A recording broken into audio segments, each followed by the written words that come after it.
আসসালামু আলাইকুম, রমাদান মুবারক। আজকে আপনাদের সাথে শেয়ার করছি আমার তৃতীয় রমজানের একটা ব্লগ, সাথে সাসলিক রেসিপি। তো দেখতে থাকুন সবাই। এখানে আমি বেশ কিছুটা চিকেন নিয়ে নিচ্ছি, এরপর সয়া সস দিয়ে দিচ্ছি, এরপর ম্যাগি মশলা, একটুখানি জিরার গুঁড়া, আর হচ্ছে লাল মরিচের গুঁড়া, লবণ দিয়ে টমেটো সস, আদা রসুন দিয়ে এটাকে মাখিয়ে রেখে দিব 20 মিনিটের মতো। এটা আমি করেছি হচ্ছে তৃতীয় রমজানের সাহরি থেকে একটু আগে। তো এরপর সাথে ভেজিটেবলস রেখে দিয়েছি, দেখতেই পাচ্ছেন, গাজর, ক্যাপসিকাম, অনিয়ন।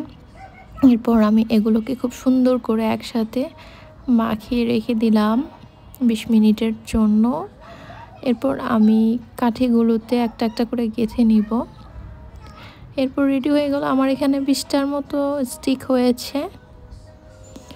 আপনারা বেশি কম করতে পারেন। অনেকে সাসলিকে তন্দুরি মশলাটা ইউজ করে, চাইলে ওইটাও করতে পারেন। হাতে না থাকলে হচ্ছে ম্যাগি মশলাটা দিয়ে দিবেন, টেস্টের কোনো হেরফের হবে না। এরপর হচ্ছে যেহেতু তৃতীয় রমজানের সাহরি, তো সাহরিতে আমি দুধ, ফ্রুটস অ্যান্ড হচ্ছে খেজুরটাই খেতে পছন্দ করি, কারণ ভারী খাবার তো ইফতারে খাওয়া হয়। এটা হচ্ছে এর পর দিন ইফতারের আগ মুহূর্তে আমি ইফতার রেডি করে নিয়েছিলাম। তো সাসলিকের জন্য এটা হচ্ছে সস, টমেটো কেচাপ বা tomato sauce, chilli flakes and চিনি দিয়ে এটাকে খুব সুন্দর করে মাখিয়ে নেবেন। এটা সাসলিকের জন্য লাগবে।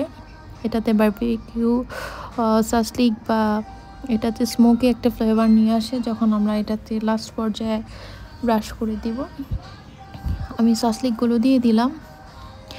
এখন এটাতে এপিট ওপিট করে যে সসটা বানিয়ে নিয়েছি সাসলিকের জন্য ওটা দিয়ে দিব। বেশ সুন্দর একটা স্মেল আসছিল, যেহেতু আমি তখন রোজা।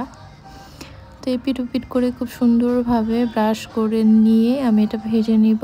তো বেশিক্ষণ সময় লাগে না, আসলে 7 থেকে 8 মিনিটের মতো সময় লাগবে, বড় জোর 10 মিনিট। তো রেডি হয়ে গেল আমার চিকেন সাসলিক। আপনারা চাইলে সেম প্রসেসে বিফটাও অ্যাড করতে পারেন, তবে বিফের সাথে হচ্ছে আপনারা পুদিনা পাতা আর ধনিয়া পাতা একসাথে ব্লেন্ডার করে মাখিয়ে নেবেন, ওইটা খেতে আরও বেশি মজা হয়। তো আমি এটাকে হচ্ছে সিম্পল একটা রাইসের সাথে সার্ভ করেছি। এত বেশি ভাজা পোড়া খেতে ভালো লাগে না। তো আজকে তৃতীয় রমজানে ভাবলাম একটু অন্যরকম ইফতার করি।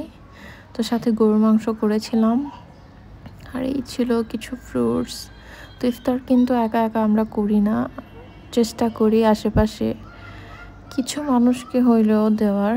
তো আমাদের বাড়ির দারোয়ান ভাইয়ার জন্য আমার হেল্পিং হ্যান্ড তো আছেই, না বলি। তো সবাই আমাদের জন্য দোয়া করবেন, রমজানে বেশি বেশি করে পানি খাবেন, হেলদি খাওয়ার ট্রাই করবেন, আমার সাফন বাবুর জন্য দোয়া করবেন। দেখা হবে আপনাদের সাথে নেক্সট কোনো ব্লগে। তো সেই পর্যন্ত আপনারা ভালো থাকুন। ব্লগটা কেমন লাগলো অবশ্যই আমাকে কমেন্ট করে জানাবেন। আসসালামু আলাইকুম, বাই।